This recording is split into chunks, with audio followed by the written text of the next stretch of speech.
you're really well known for your vocal sound. You know, you have a remarkable vocal chain. What was the magic, man? What was behind it? Well, there's that classic thing where, you know, you'd like to say there's one mic that's right for all, but there really isn't. Every singer is unique. Every singer is different. So if I had a singer and I'm listening to them sing in front of me, I may have a couple of mics in mind.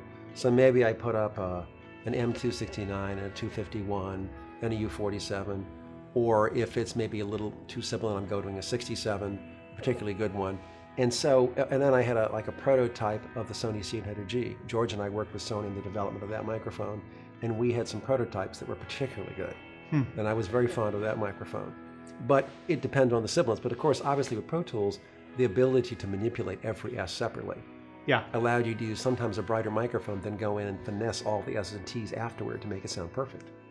Because that was the thing, you know, for me in regards to, say, speakers, if I can hear well, then everything I do is right.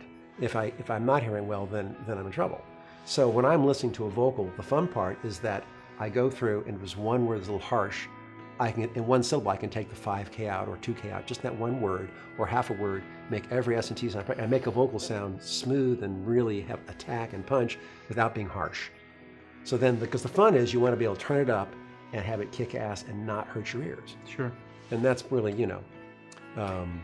So you got into that kind of editing with Pro Tools in what year? When did you kind of? Yeah, I mean, you know, once Pro Tools came around, of course, early Pro Tools was still painful because manipulating stuff was a little bit more, it still took time, but at least you could do it. Yeah. I mean, in the early years, like I was doing an album with Joni Mitchell one time, we did it, and her vocal technique was all over the map, sometimes just eating the mic and sometimes not, and it's really, and so when I'm doing comps, as I'm doing comps, I would EQ every word and finesse it and punch in word for word for word until I made it sound perfect. Right. And I also, so you put the mix up, you set the vocal where you want it, and then I go through from beginning to end until I make the vocal, like it's completely written, and if it's underwater, I'd make it like an API 558 across, I'm doing +6 at a 5K shelf and -4 at 400 on the second half of one word. To get it to sound perfect. Sure. And that way, by the end of the you're like, this is a remarkably well-sung track. Yeah, exactly. Right. Sounds, you know. Wow. I mean, because I remember when the H910 first came out, we were doing a Kenny Loggins record. I think it was I'm All Right or something like that. And he said, oh my God, we can actually pitch things. Oh my God, can you imagine trying to pitch a word with a 910, then punch it in, and you're trying to follow the thing down? It was a pain in the ass. It was ridiculous. That's where it started. I mean, Kenny can sing. Why are we even wasting our time, Kenny? Right. You can sing this perfectly in tune. You don't need this. She'd use an Eventide 910 harmonizer to repitch back in the day. Oh my God, painful. Yeah. Or there were certain artists, we did one sort of a major artist, I better not say who it was, but and we did this record where it was kind of an R&B record. It's not really her thing. She's more of a Broadway singer, and so she just couldn't sing on the beats. So we reeled the entire vocal off the piece of quarter-inch tape and punched every word back in time, pre-Pro Tools. You know, you can, if you're willing to finesse it.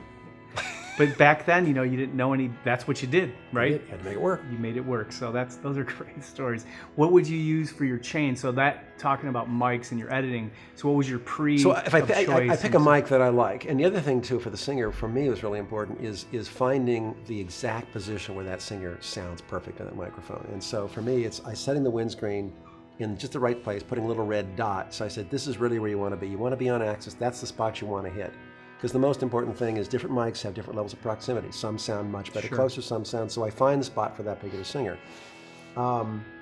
And that's a big part of it, you know, and then also finding, you know, a place, you know, part of the vocal thing isn't just the microphone, but it's the headphone mix.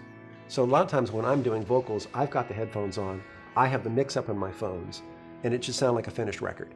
I want the verb, I want everything to sound slick. So when they're singing, it's not a rough mix, it's a finished record. Sure. And what the performance they give you is so much better when they're hearing that way.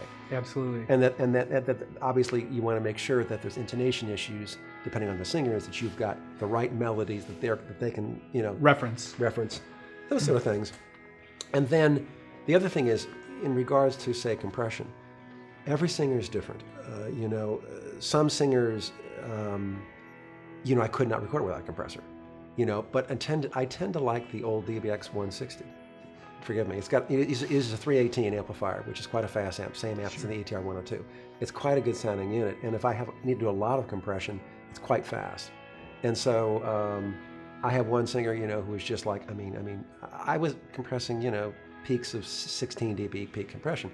But because she has so much presence in her voice, it sounded great, right? Other singers, I could do that, like Josh Groban, if I'm recording him, and he can get quite dynamic, the compressor destroys his voice. It ruins it. Right. That compressor, if you don't hit it too hard, it's Yes. perfect. But when you hit it hard, it starts to eat the signal. Well, so what I do now is a lot of times I'll record, like Josh, maybe I'll have a plug-in just for monitoring purposes, but I record with no compression at all. So it's clean as a whistle. And sometimes I'll even record on 2 tracks. One is 8 dB louder. So in its low stuff, I'm at a higher resolution point digitally. And I'm going to bring that stuff up 8 dB anyway. So then what I do is I just switch, that track's in distortion, obviously, when so I'm basically on that track for the quiet stuff, on the other track for this, and then I go in and I manipulate every word separately. Because it doesn't take me that long. Maybe I'm going to spend 30 minutes on that vocal, maybe an hour, getting everything perfect with no compression. And for him, it makes a huge difference in how it sounds at a finished level. So you had a great workflow with the various techniques you would use to have a great end result on your comping and so forth, combining all these. Well, the other thing too is because I come from the hi-fi where I had to do direct-to-disc sometimes, a live to 2 tracks, where the whole thing is live. And I was doing a thing with Richard Page. It was a Tom Scott record where we had Jerry Hay and the Horn Muff, we had background singers, percussionists, all live to 2 track. Obviously, the compressor's there, but then so is my rides. I'm doing a ton of rides. Yep. To keep it all, flowing where it needs to be. Awesome. It's, it requires some constant attention.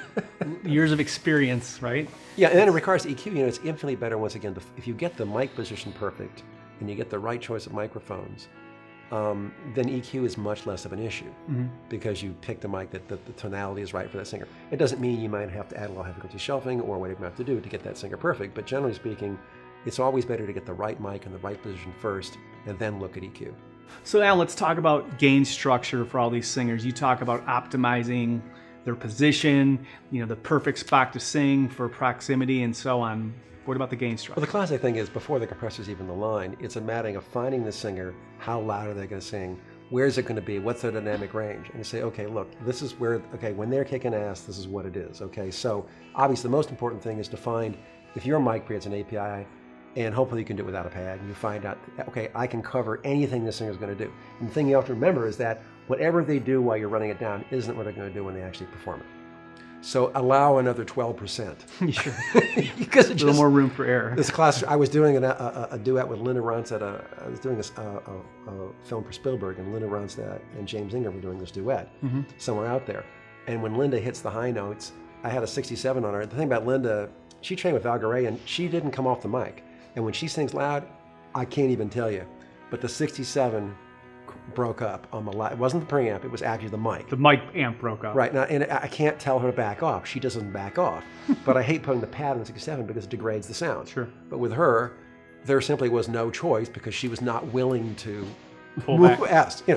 So I had to punch in the 2, a complete take. So I had to punch in the 2 high notes to correct that. Yeah. I said, Linda, we have a slight problem here. So if you set your gain structure where you're clean as a whistle and you've got your monitor, say it's on a pot and you've got it zeroed here and you've got that just where you want it and you got the extra 12%, then I patch the compressor in and I look at where I'm going. And so the other thing too is that sometimes I'll say, okay, I need this much compression in the chorus of the bridge, but I would like to have more compression than that when it gets down to the verses, because the verses there's no compression because I've set it for here. Right. So sometimes I'll set the gain where the compressor is after this pot, so that actually I'll bring it down, compressors less, I'll bring it up, and so I get constant, even compression for both the quiet stuff and loud stuff. Oh, that's awesome. But then, there are some singers, like I remember there's a guy named John Hyde, who John has. John's a great songwriter, and we were doing a record with Ray Cooder and Nick Lowe and stuff, it was called Little Village, and on a 251, he sounded like he had a +8 at 10K shelf. He just had, his voice sounded like a crazy thing, and so on an SM58, he sounded great. Absolutely amazing on an SM58. So, there's a situation where what comes out of his mouth is so unusual that an accurate microphone isn't what you're looking for. Right, because it would over-accentuate that frequency. So we're looking for impressionistic, looking for something that hits the spot that you might not normally, think in terms of. Yeah, so just mating the right mic with the singer regardless of what model it is. So the best mic in the world isn't necessarily the best mic for every singer. That's all. Right on.